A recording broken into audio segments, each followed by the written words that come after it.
Okay, so I just got back from flying this thing, and it did awesome, actually. So some people asked me for a close-up video when it was done. It's a 0.75 meter mosquito DLG. I've built a few of these. This is the third one I've made, actually. I tend to do things 3 times, I guess, but this one, here's the predecessor there, which did okay. But it was heavy. It was 73 grams. I built it a different way. This one, all up weight, was 51.7 grams, which is very light, I think. That's pretty good.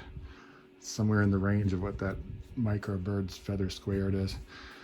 But this one's 3-channel.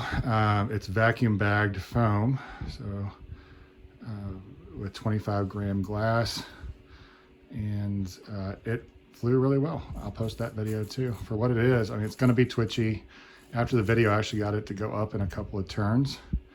It'll basically go up on a mouse part. And there was a little bit of a breeze. I was able to slope it a little bit off that berm that's in the video too.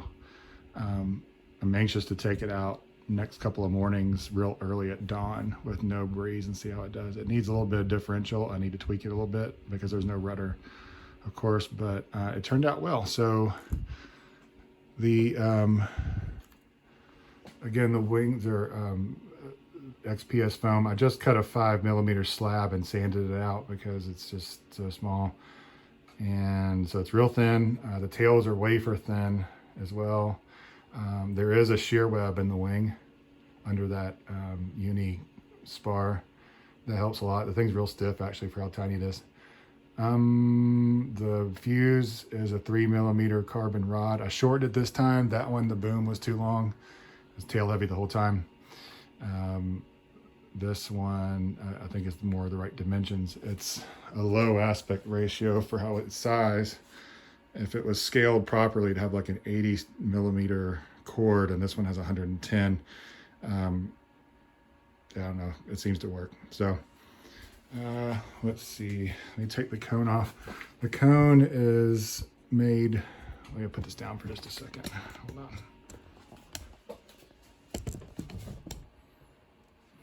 The cone is made from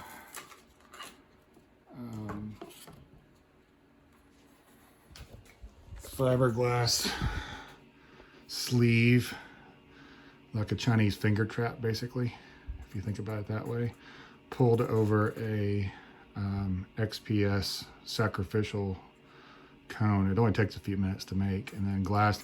I add a little bit of a orange acrylic paint to the epoxy, and you get a nice orange cone. And then of course I trimmed it up. The cone was, this is about 3.6 grams. That's pretty light for a cone for anything. It works great. Just tape it on. There's no pod. And yeah, so that's good. Fiberglass is nice because I think it's practically indestructible, which is cool. The battery packs I use are these little Electron Pro 205 milliamp, and the thing balanced with no nose weight. Just about right. Maybe it's got a little pH 2.0. These are, of course, mini quad batteries. But that's 3 HK5330s. I've used those before. They're great for something this tiny. The white tape is just a little bit of protection on the leading edge in case the nose cone, if it nose it in, it gets into the leading edge, which it actually did a little bit. I bump it.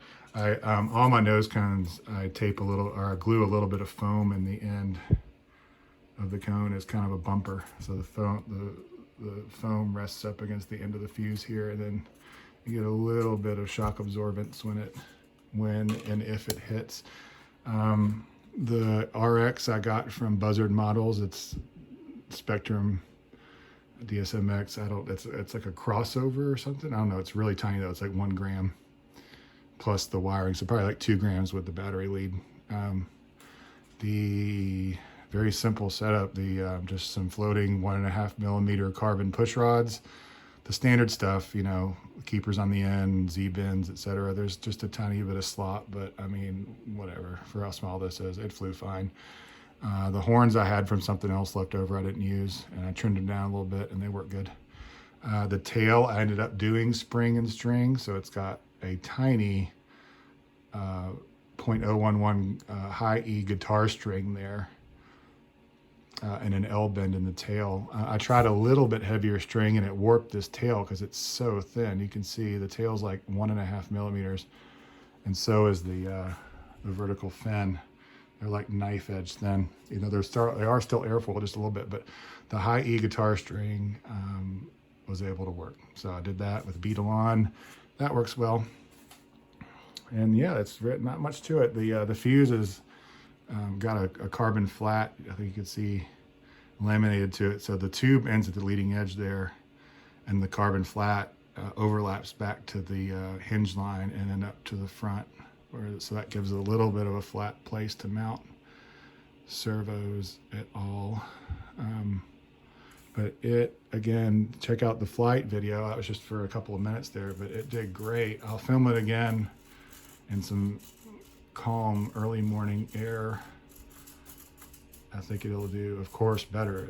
I was fighting the wind a little bit, even though it was only a few miles an hour, but this thing it's so light. It will penetrate. That one would not penetrate because the airfoil is thicker. This one, I could still get it back up wind to me as needed. So that was cool. But yeah, so there she is. Snippet number 3.